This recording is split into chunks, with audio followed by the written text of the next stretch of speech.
ГСП онлайн. Городские новости сейчас.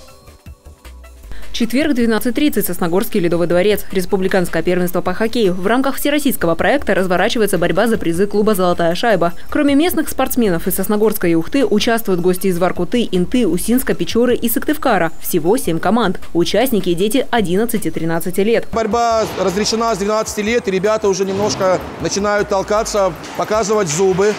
А дети играют не как взрослые. Взрослые играют по 20 минут чистого времени, а дети играют по 15 минут чистого времени. В этом отличие.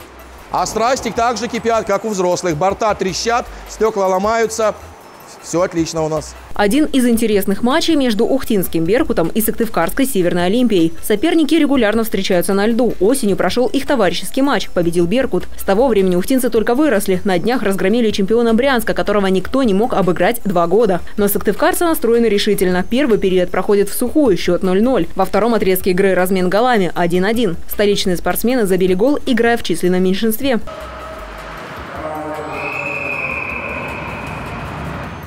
Дети активно применяют силовые атаки. Нескольких ребят приходится уводить со льда. Если травмы, станет известно лишь после матча. Отдохнув, игроки возвращаются обратно в игру. Ухта сильно начинает. Уже на 4-й минуте команда повела в счете. Но преимущество остается недолгим. Сыктывкарцы дважды поразили ворота соперника. Итоговый счет 3-2. Победу одерживает «Северная Олимпия». Парни добавили, маленько перестроились по тактике. Начали поплотнее встречать их в средней зоне. Ну и, может быть, за счет этого и победили. Победитель первенства определится в воскресенье. Тогда пройдут заключительные матчи и состоится награждение. 3 лидеров получит кубки и медали, а победитель – право представлять республику на северо-западе.